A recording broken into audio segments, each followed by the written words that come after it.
Greetings! Today on the bench, we're with Yana Kaiser, Office and sauna enthusiast. We join you from Sompasauna in Helsinki, Finland, and today we visit with Yana, who takes us through her deep connection to sauna, from Office at the large public saunas in Germany to the Danish Sauna Association in Copenhagen, and now with her employment with Studio Puisto, a Helsinki-based architectural firm that focuses on sustainable hospitality and sauna design. And if you go on Sauna Times and look at our post, you can have a look at their new commercial sauna project called Sauna Ravintola. Sauna Ravintola. It's northeast of Tampere in Finland. It's a gorgeous facility right on the lakeshore, built architecturally within the rock. You'll get it. There's a restaurant there, public sauna. It's going to be a spot I'll visit for sure on my next trip. To be able to sauna talk is one thing, and to be able to sauna talk on the bench is surely another. And today it was a treat to sauna talk with Yana by the shores of the brackish Baltic Sea at Sompasauna, the world's only free public sauna open to all, anytime, day or night, in the urban part of Helsinki, Finland. Yana shares with us the origins of Sauna-Aid and her involvement with the initiative, the brainchild behind it, and the relationship with the organizations involved, including the International Sauna Association and different countries' sauna associations. Yana introduced herself to me at this year's World Sauna Forum in Tampere, Finland, along with Heikki Ratuhulata. I did not get that name right, but he is the partner with Studio Puisto, architectural firm. We later met up for sauna in Helsinki a couple days after the event. Hearing her story compelled me to bring out the recorder and share her love and passion with you. Yana is part of a young generation of sauna enthusiasts, and like many of us, Yana is motivated to more than just enjoy time on the sauna bench, but help share the goodness with others. So without further ado, please welcome Yana to Sauna Talk.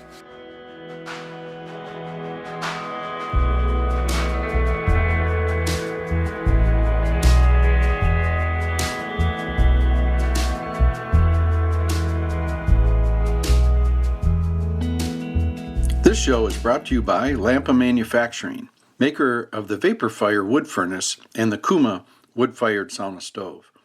Lampa Manufacturing is a family-owned fourth-generation production company based in the northeast area of Minnesota, on the edge of the Boundary Waters Canoe area, shadowed by old-growth white pine and birch tree forests. Each Kuma wood-fired sauna stove is handmade by local craftsmen in the land of 218. This is a place where, if someone has a flat tire, people stop and help out.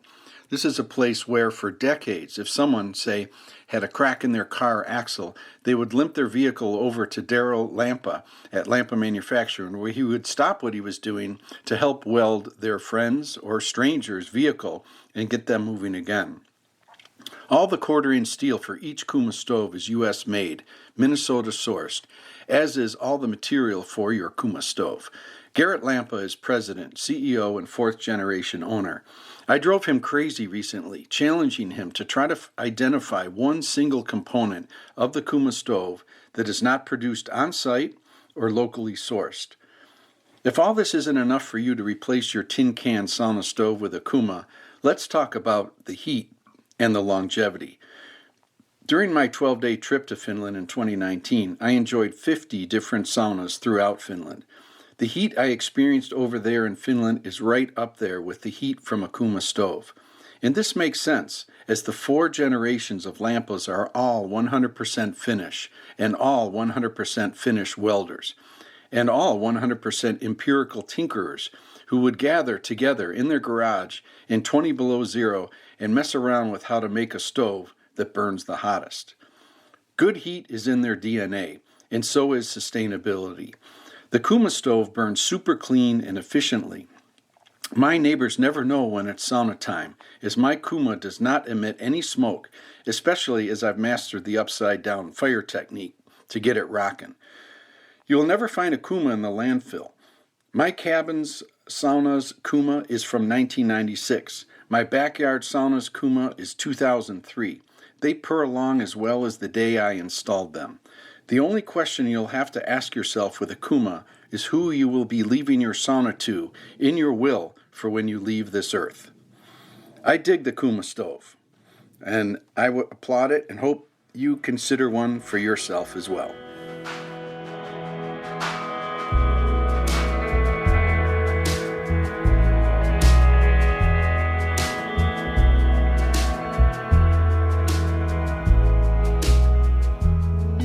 Greetings. So it's Helsinki, Finland, and I'm with Yana. Yana, and tell us a little bit about your background. Like, we'll start in with that, Yana. Go ahead. Oh, Jesus, where do I begin? Well, I grew up initially in Germany, but my parents and I, we immigrated to Canada when I was 14. And in Canada, I finished my high school. I started a bachelor in history and theory of architecture, which was fantastic. And then after my bachelor, I didn't quite know what to do, so I lived in Denmark for 2 years, and I started a second bachelor there. But I knew that education wouldn't get me much further. So I decided to come back to Canada first and finish my master's. And unfortunately, I was the generation that had to graduate during Corona times. Oh, that's so tough. Where in Canada? This was in Toronto, at the University of Toronto. Right on. So I was, giving my thesis defense in December 2020, and at that time things were going really bad in North America, and my parents were living in Germany at the time, and I felt really disconnected from them, and there was this fright of being not able to come back, right? And so I moved initially first back to Germany, and then I was looking for the next thing, like, what can I do? Mm-hmm. And you felt that feeling was like you were trapped in Canada? Oh, absolutely. Because was it a freak out? A little bit, yeah. I mean, just like in the States, Toronto was like barricading itself. They were locking down. Only airplanes to 3 airports in Canada were allowing to fly in. So Toronto, luckily, was one of them. But it was really panicky feeling. It was more in Canada even than the States. I remember that time from hockey. There were no fans in the stands.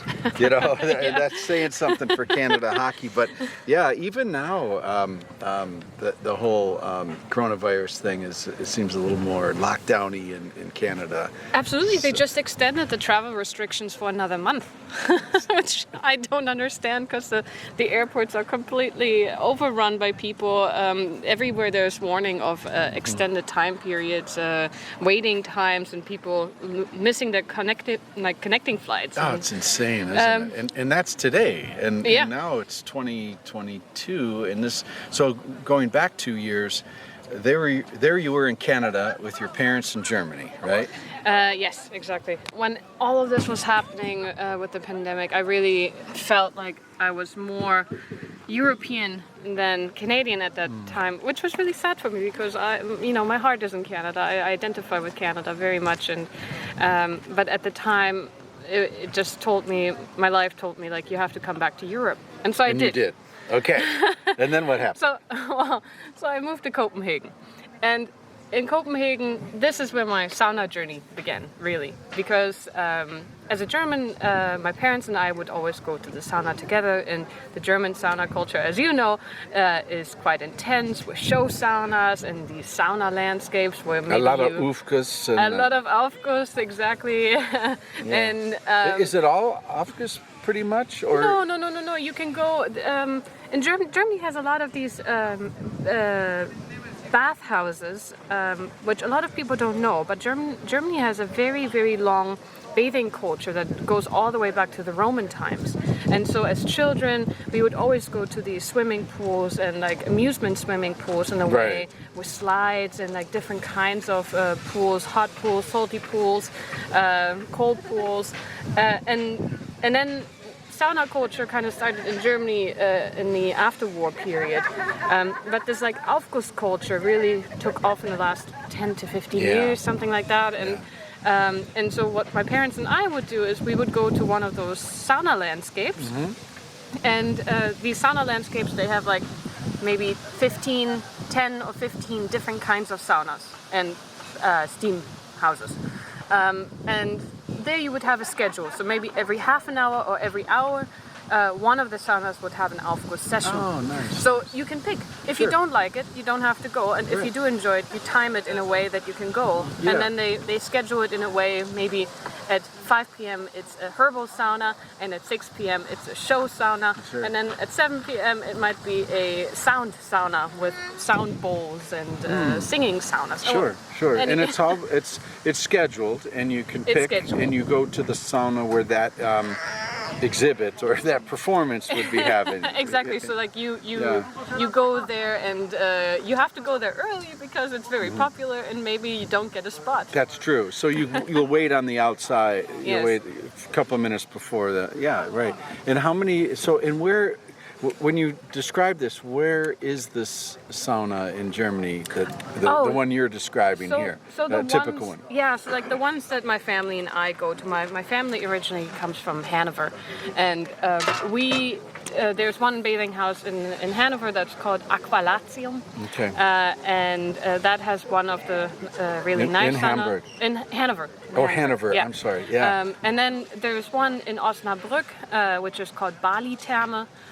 Which is also very beautiful. This one is based on more an Asian theme, so Bali, and you have these temples, and they even brought architecture from Bali, like historic architecture, to Germany, and then turned it into a sauna. And I think that one can fit maybe 100 people or something, or 80 people. In the hot room, in one hot room? In one sauna. So this is the show sauna where they would have... And how many different saunas that typically in these couple of different ones you've described? Yeah, so like I would say something between 10 and 15 different kinds of saunas. Yeah, and about, if you had to guess, how many people could be in at one time before it's full? Well, that really depends, because they all are different sizes, right? Because all of them have kind of different purposes. For example, if you go to the Bali Therme in Osnabrück, you have a banya, and in the banya maybe only 6 people can sit. Yeah. Then you have the show sauna, where it's a much more arena-like, where you have 3 steps, different heights, benches, and there they would have the performances. They would do the towel wavings. Maybe they add some honey, salt scrubs, or these kind of things. Right? Totally. So they completely depend. But so there's a counter. Maybe I asked the wrong. It was a great answer to a different question. My question is typically like there's a count as you go and you pay. Yes. And how much for in Germany, it can be fairly cheap. I mean, cheap compared to other countries. Right on. If we're comparing Canada or the United States, I haven't tried the United States in that sense, but I know in Canada it's very scarce that you have these kind of spa, retreat, resorts, places. Public sauna. No, public sauna doesn't really exist at all. And but in Germany, because it's such a popular and such a common thing, prices are kind of between 30 and 40 euros, and this is a day price. That's a day price. Yeah. Okay, so you go and then they give you maybe a bracelet. Yeah, you get a bracelet that you can use for your lockers. And as you pay, I'm sure there's a counter. Like there's a counter. They know at any given moment how many people are in the facility. Yeah, they must. And I wonder what the max would be. I mean, if you had to take a guess. You know what? I'm sure you could find some data on that because of Corona restrictions. They have been really close. Oh, I bet they clamped down, which made it probably a little more spacious for the guests. But I mean, are we talking maybe a couple hundred people scattered throughout? Something like that? Something like that. Yeah. I mean, next time you go in one of these places, I give you a tip because all the lockers are numerical. So just find the locker with the highest number and you could know the maximum. Oh, so they go chronological. Yeah. It's Germany. What do you expect? There you go. That's funny. So this is the facilities. You've painted a picture of the facilities in Germany. There's a couple you go to quite a bit. Yes, exactly. With many different hot rooms, many different saunas, and different vibe kind of a thing. Absolutely. And on a side, do they have a quote-unquote Finnish vibe? Is there a Finnish sauna? I think each one of these bathhouses definitely has at least one authentic Finnish sauna that they say is an authentic. So that is usually one that has 90 to 100 degrees. It's pretty hot. There's no aufguss, there's no essential oils, there's nothing in terms of the alternative saunas. Right. And people enjoy them as well. So you can go and have an authentic Finnish experience. But then they also have all the other options. Yeah. But generally, we're talking sauna. I mean, I'm sure there's steam rooms. Yeah, there's steam rooms as well. And, there's hammam. I would guess they have. Hammam less so, but because I guess with hammam you have. If they have it, it's usually a booked session where you have somebody that does the full scrubbing and then the foaming and the whole procedure. Totally. There's one sauna that I really love, and this is the one that is in Hanover in the Aqualatium, where they have one room. You can barely even call it a sauna. It's more like a hot room that's 36 degrees. It's very mild, but it's a hay sauna. So what they do is they have these barrels of hay, fresh hay, inside of the sauna, and it's warm. And they have different herbs hanging from the ceiling. So you have maybe chamomile or maybe lavender hanging from the ceiling. And then it's just this very aromatic smell in the air of this warm room. It's not a hot room, but it's 36 degrees, right? I'm not sure what that is in Fahrenheit. Yeah, I could add it up. Yeah, that's hot. Maybe 100 degrees, I'm guessing. It's a warm day in the summer. Yeah, a very warm day in summer. like maybe beach day. But is it humid? Is it humid? No, it's not. It's so that dry. one is dry. So maybe like an Arizona feel. Like 120, probably maybe 120. But anyway, let's move forward a little bit. Thank you for that. That's really cool. The German sauna culture. You gave us a nice little description of it, and people do it. It's a middle class thing. Absolutely, it's not a luxury thing. It's very affordable. And I would say, I mean, if you had to take a guess, how many of these German sauna spas? I mean, every city's got one or two, wouldn't you think? For sure. Maybe not on the larger scales. I think the larger scales that have these like 15 or 20 different saunas, they're more distributed in the bigger cities. True. But you can find this in Berlin. In Berlin, there's one that's called Satama, where I actually performed with a group of people for one of the show saunas. Cool. So that one has space for 200 people. Yeah. And the in oven, the hot room. In the showroom, exactly. Wow. So it's a showroom sauna that can fit 200 people. Yeah. The oven itself is 5 meters long by 1.5. Yeah. So it's a doozy. It's a big one. It gets hot. It's got to be heated by what? Gas? Electric? Electric. It has to be, Sure. So and then you make lolu. You throw water on. Yeah. So I mean, for that really big one, that is they use ice balls, and the trick of all the Aufguss masters is that they take these silver bowls from IKEA, which are salad bowls really, and they use them to use crushed ice and kind of form an ice ball. And when they have this ice ball, then they throw them onto the rocks. And at the show sauna, they use the really big salad balls, not the like portion size, but like the family size. Yes. And then so the ice ball becomes really large. That's cool. Oh my gosh, it sounds wonderful. And then they maybe use 5 of them. Now, boy, I could go on and on, and maybe we'll come back to this. This is really fascinating stuff to me. So moving forward about your life, and so here you are in Copenhagen. It's Corona. It's Corona. Thankfully, Denmark had less restrictions than Canada for sure. Also had less restrictions than Germany, and I managed to come to Copenhagen for an internship. I'm an educated architect, and I just graduated, and so I was looking on what can I do now. And so I was doing an internship at a very large architecture firm, and that brought me to Copenhagen.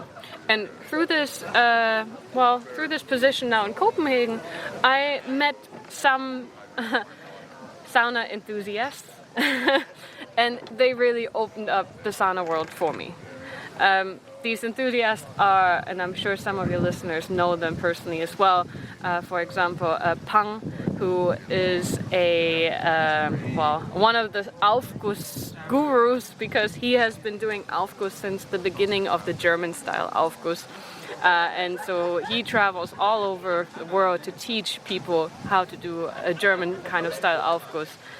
He's also part of the jury for the international Aufguss competitions. So I think the next one is going to be in Slovakia actually quite soon. Nice.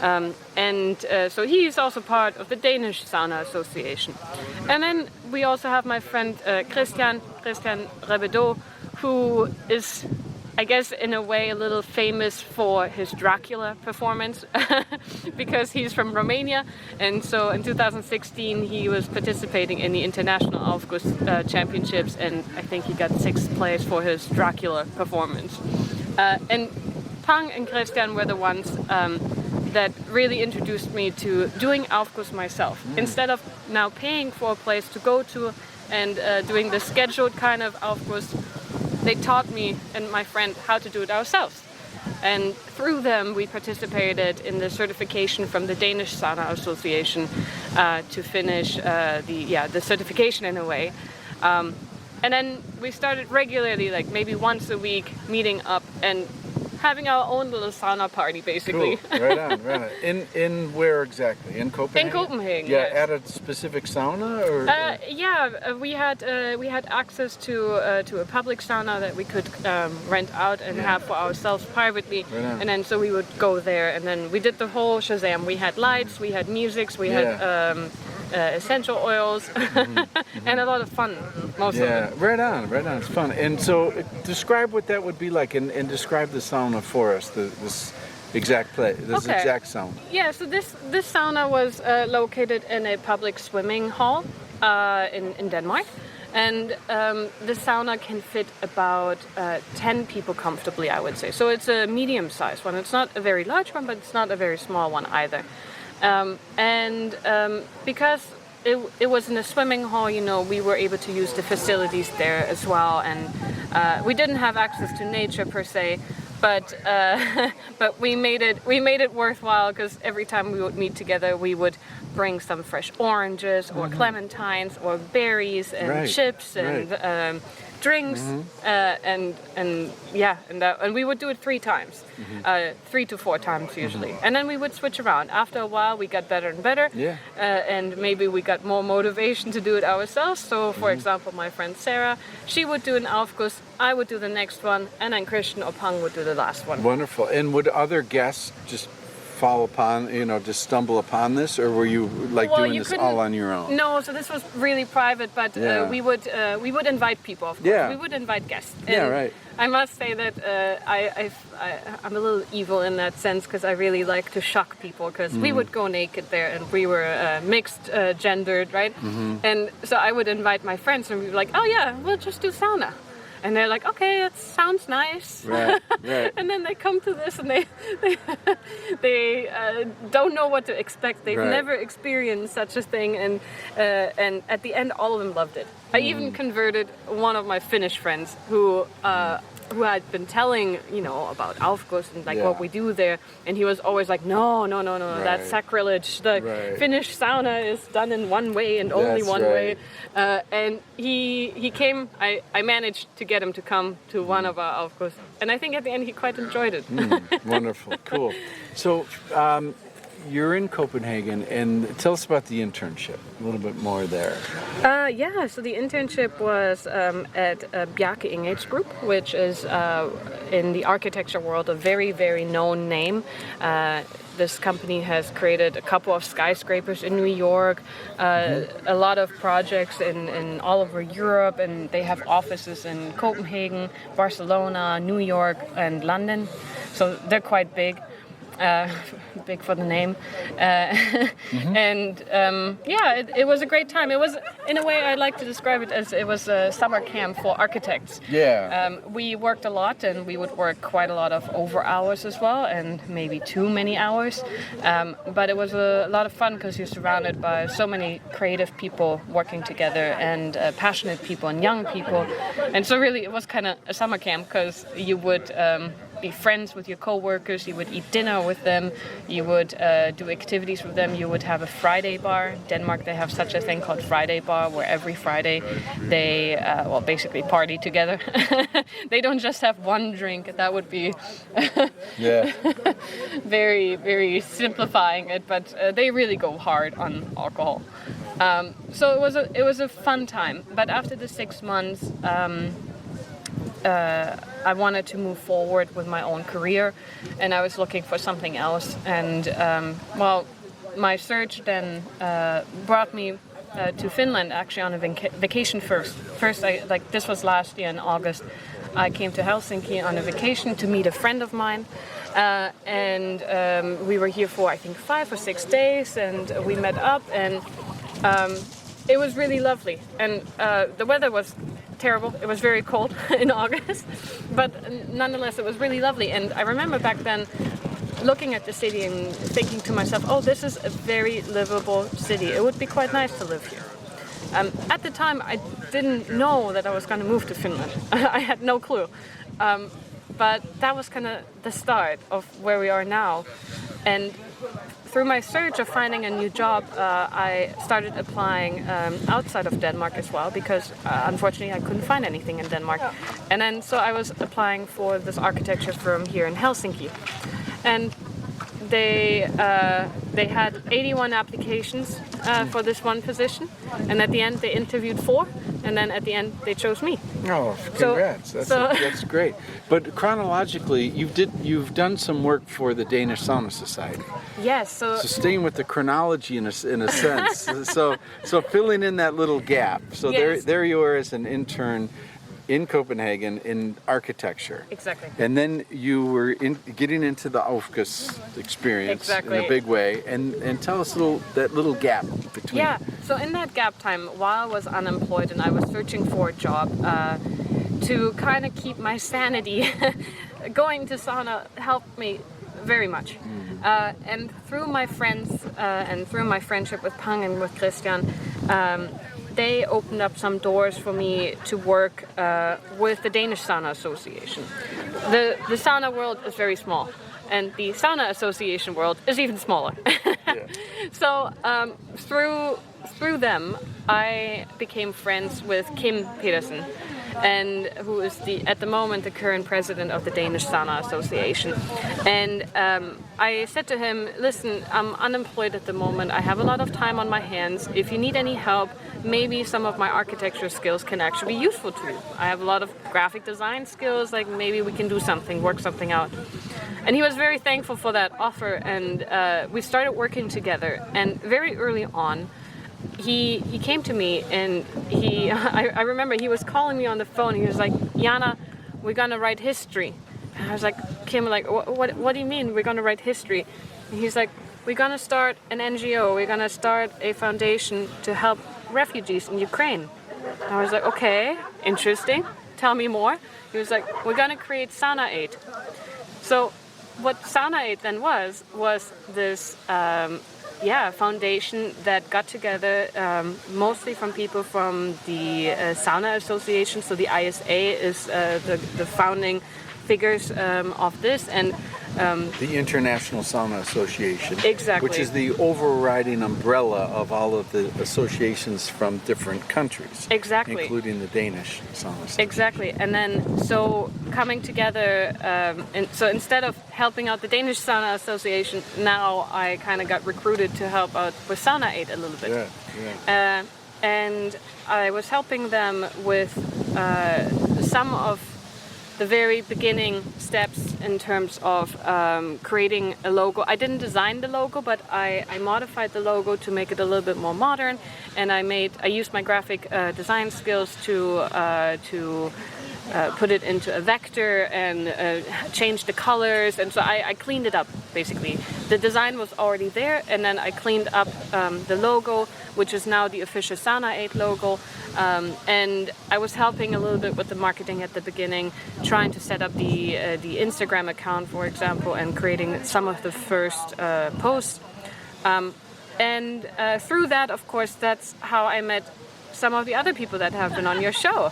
For example, Mikkel and Wendy and Mika, and so like I've now gotten in touch with the other sauna association, with the Norwegian one, with the Finnish one with Risto, and Yeah, it's a British and the British one and the North American one. Yeah. So it's been quite a joyride. That's Unfortunately, I've been a little bit less active at the moment because in the last month I moved to Finland. All right, so now we're catching up with Yeah, that. we're catching up again. Yeah, so that's great. Thanks for filling in that gap, and that's really great, and that's really important. And I think if I could kind of distill, Anna, the importance of or the great opportunity for us to chat here right now.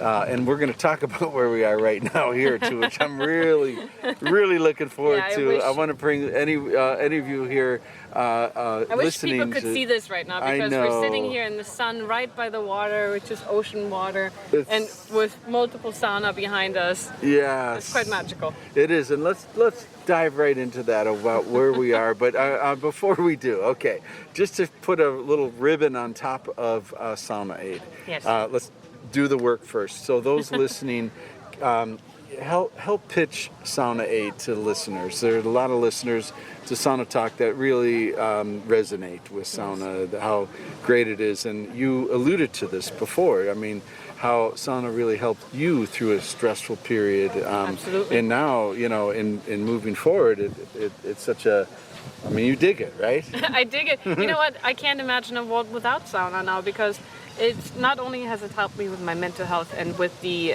moment that I was at that time, because I really felt I was going through a little bit of a burnout from studying for so many years, and the architecture studies are quite intense. Yeah. And then graduating during Corona and having this additional stress and anxiety that was really almighty everywhere. So, and sauna just really helped me being able to come out of that and to relax and to turn my head off for that short moment while sitting in the sauna, and helping me with sleep as well. And we don't have to argue about the health benefits. I think we all know them. Oh, it's so great. It's so great. And so for you, and go ahead on the origins of Sauna-Aid one more time. Yes. Who was the brainchild? I think it was a combination of the members of ISA and Risto and Beirut from Lithuania, and there's a couple of people that are really, really active, and they're really the pillars of this foundation. Yeah. I kind of jumped in a little bit late because really they had this initial call with where this idea was being birthed. You jumped in late, but very early. Yes. I think I jumped. Let's say it this way: the idea was birthed, and Kim called me and included me. Yeah, right on. So cool. So there is an origin there, and Kim is at the nucleus. Yes, for me, it was Kim that brought me into this. Right on. So Sauna-Aid, tell listeners what is it and how they can help. Yeah, absolutely. So Sauna-Aid is a foundation that tries to provide sauna therapy and sauna help to people that are going through crisis. This now, I was describing it as being birthed, right? The reason why it came so fast was, of course, because of the current crisis with Ukraine. And the idea behind Sauna-Aid is to bring possibilities of saunas to the people that really need this help to overcome the traumatic experiences that they're going through. Right on. It's not only exclusively for the Ukraine crisis. It's also meant for other. It just happens to be that this was kind of the start. It's a very acute issue today. Exactly. Right now, Exactly. With the refugees, and it was cold. Yes, it was still winter time and freezing temperatures, right. and at that time when Sauna-Aid was trying to build itself up, I think Ukraine was experiencing some minus degrees still, and people were freezing, and they were fleeing to Poland, and that was the time when, now the amount of refugees in Poland and the other countries has really increased, but at that time it was the first wave, let's call it that. And so what Sauna-Aid has achieved so far is that the first 10 saunas are now currently being transported to Ukraine, to Kiev, as form of diplomatic sauna. Beautiful. And what diplomatic sauna is and this comes from like a Finnish history, that after the war, after the Second World War, Finland created diplomacy saunas, spaces, neutral spaces for politicians to discuss the next steps. And so this is not exclusively what Sauna-Aid is, but it's part of it. Giving people, giving even politicians a space to discuss and to come to terms in a way. So some of these saunas, they have been tested, and there's been different fundraising events. Usually they're organized through the country's sauna association. So for example, I know here in Finland, there has been some events of fundraising where they opened up saunas, and then people would come, pay a fee, and that money would be donated to this association. So to answer the question of, well, how can people be involved and how can people help? Well, help is in any form wanted in a way and welcomed. But of course, the most immediate one is the financial one. So even just donating $5 or $10 can do a lot, because right now we have the association has created production lines from Finland for 10 saunas. So the first 10 saunas have already been produced. I don't know exactly what the price of one of each one is at the moment. But these tents are being created right now, and the more you can create, the cheaper they kind of get in a way too. Yeah. So money in that way is the fastest and the most direct help that you can help with Sauna-Aid. The most fluid and the most leverageable. Yes, exactly. Yeah, and how if a listener wants to donate, how can they do that? So they can actually do this on the website. So if you go to sauna-aid.com, there is a donation button, and for the different countries, there are different ways. There's a PayPal option of donating. Perfect. SAUNAID? Yes. SAUNAID.com. Yeah. Very easy. That's the simplest path. Yes, exactly. And I'm sure there's other ways, donating time, effort, resources. But, you know, a lot of listeners to Sauna Times, Sauna Talk, this podcast, are from North America. Yes, exactly. So the fluidity of being able to donate is very welcome. Yeah. And 100% goes toward sauna infrastructure, sauna tents specifically. Exactly. Deployable in places of crisis. Right now, Ukraine is the epicenter. Yes, exactly. And I think for the North American people listening to this, of course, you are not currently in Europe and you're not currently directly involved with refugees coming in, but we already have volunteers as well who are stationed in the countries that have accepted a lot of refugees, so one of them, of course, being Poland. So if people want to help in that sense and they are more local, they can also volunteer in that way. And on Sauna-Aid at the moment, they have created a course which will teach people on how to assist with therapeutic sauna help. Oh, that's great. And that's on the website, Anna. And that's on the website. So there's these online courses with videos and translations for people as a continued education, in a sense, to further educate them on this topic and how to apply mental health and traumatic help to people. And it's specific. It's therapy on the bench. Yes. Beautiful. This is great, Anna. So let's move forward a little bit. Sauna-Aid, that was great. I think we're in a good spot. Yeah, I don't want to cut you off, but I want to just really emphasize how great this organization is in our love of sauna, our appreciation of sauna as a just joyous experience, but also a very therapeutic experience. And to be able to help people in this way is a beautiful brainchild. So thank you for your work in this. And here you are in Helsinki. You're moved to Helsinki. Yes, I have. And where are we right now? And we're going to sauna here in a couple of minutes. Yes, we're going to wrap up the sauna talk. But I just thought, let's hear it from your voice.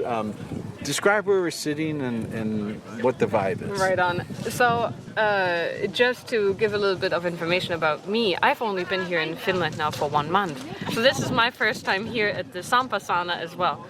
So where we're located is, we are in this industrial area, and this is a project that is being financed by the city. The Sompasauna used to be located on a different island, which is Sompasauna, which is an island south of Helsinki, of the city center. And this kind of free state sauna project is something that people are just doing out of their own enthusiasm. There is a little bit of funding from the city that has given the space available, but really the saunas that we see here, and I think right now there's 3 or 4 saunas at this location. They have been built by enthusiastic sauna goers, and so these saunas are open for the public. Anybody can come. There is at any time of day. At any time of day, there is chopped up wood, or there is wood that could be chopped up if there's not any It's more wood. all volunteer, and a lot of the wood is industrial pallets, like upcycled or recycled wood.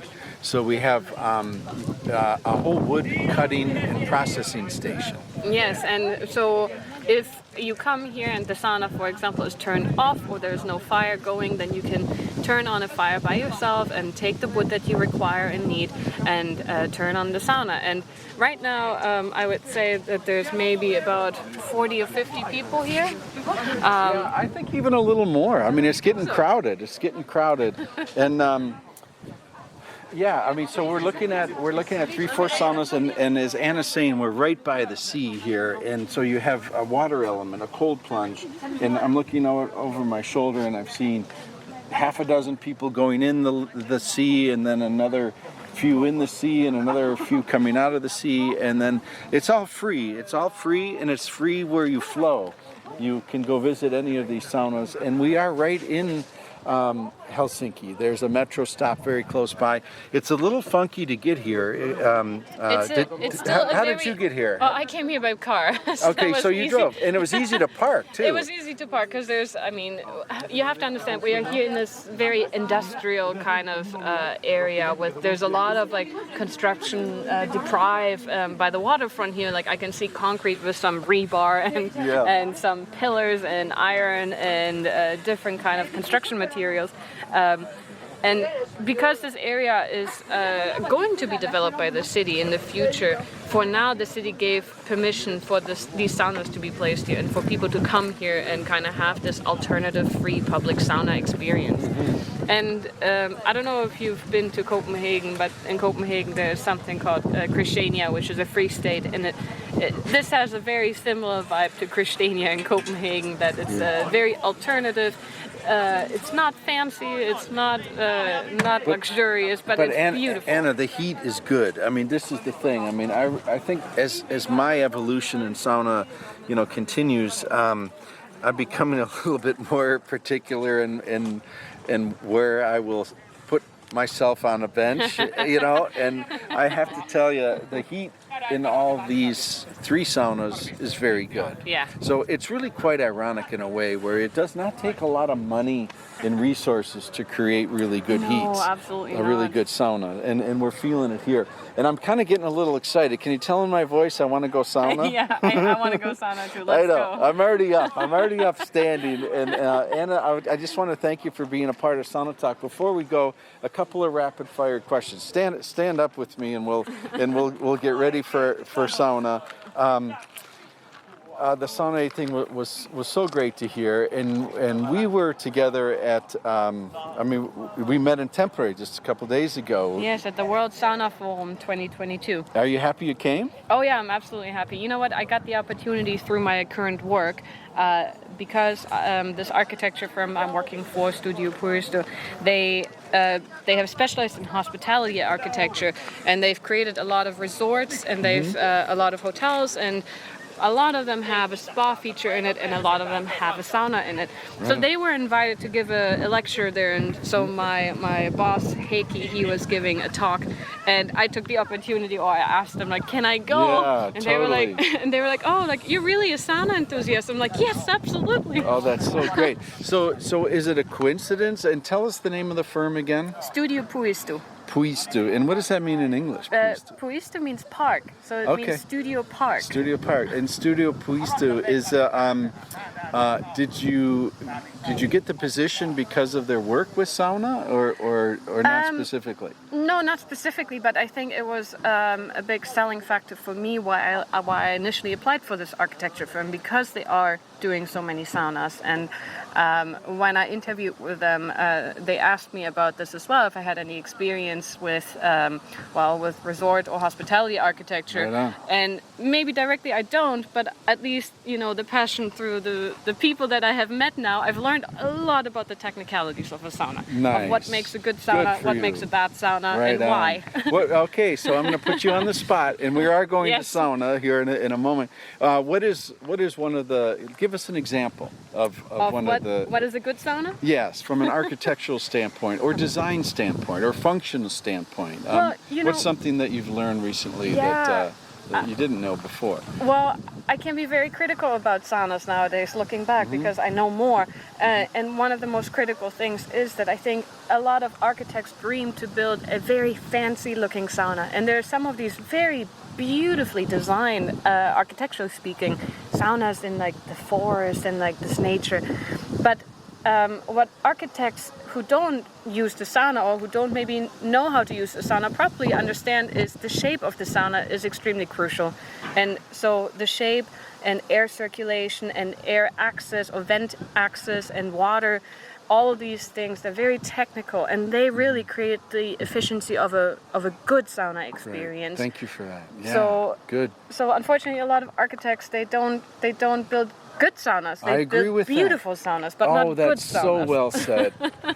Thank you for saying that. And I think that's the title of maybe our interview, is a lot of architects build beautiful saunas, but they don't build good saunas. Is that what you said? Maybe they need to go to more saunas. I think so. I know the best sauna builders and designers are sauna users. Right? Exactly. Yeah. Exactly. So well said. So here we are. We're looking out over the harbor here in Helsinki, and it's a gorgeous afternoon turning evening. And this time of year, it does not get dark. I mean, really it's late, at crazy. midnight. I know, and we are in no hurry. And I think it's a great time because time expands, right? Yes. And I'm heading back to America tomorrow, and I've reserved this time for myself.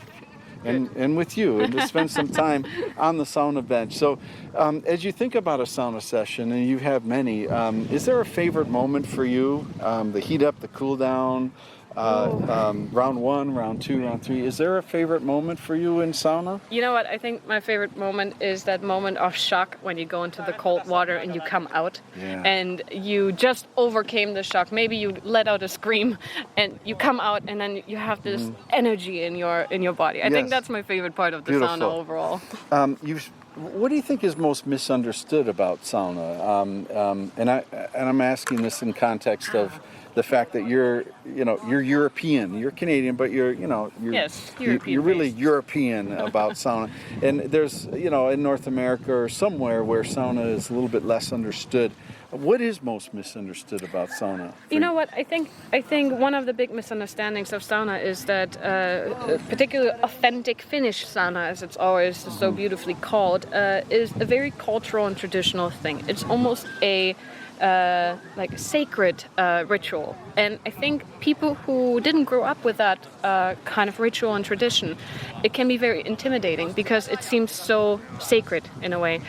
So I think a big misconception for people is that sauna can only be done by certain types of people, which is absolutely not true, because sauna can be done by anyone. That's the beauty of it. Yeah. And so maybe that is the first one, that it's this cultural thing, but I think it can be adapted to any culture, really, because if you think about any kind of place that has the cold, has some kind of sweat lodge, right? Yeah. Or like some kind of hot room that they come to heat Yeah. up. So it's not just Finnish specific. I think Finnish sauna culture has been officially now named as a World Heritage. So there is from definitely, UNESCO, right. there's definitely something unique about that, and no doubt about that is special. But I think sauna as an experience can be enjoyed by anyone. Nice. So yeah. Good. So say you had a mobile sauna, could go anywhere in the world. What's the first place that comes to mind where you bring a mobile sauna? Ooh. I mean, anywhere. Because it's a mobile sauna. You can take it everywhere. No, I must say, you know what? I really fell in love with Newfoundland. If you ever get the chance to go see Newfoundland and Canada, it's such a unique, remarkable place. It's always, it's kind of overlooked many times, but I think it has a lot of similarities with Finland. Nice. Because you have this ocean, you have these islands, and you have this raw nature on a rock, nature. right? Hard nature, as Wim Hof would say. And okay, so we're in Newfoundland. Last question. We're in Newfoundland, and we're in a mobile sauna. And who would you like to be on the bench with? Anybody in the world, dead or alive, past or present? Of course you, because we're having a fun time talking. But let's say a historical person. Well, no, you know what? It doesn't have to be a historical person. Anybody in the world. The people that I love, my family, my mom. Oh, that's beautiful. Great. Anna, take us out. Final words. Sauna-Aid.com. S-A-U-N-A. A-I-D. Sauna-Aid.com. There's another A in there, so it's Two sauna A's. and then aid. Okay, great. Good to know. Sauna-Aid.com. I think that's a real great takeaway for listeners, and thanks for what you've done for Sauna-Aid. Any final words to folks about sauna and you in your life? Well, if there's one thing about sauna, is that it's the best way of having body positivity.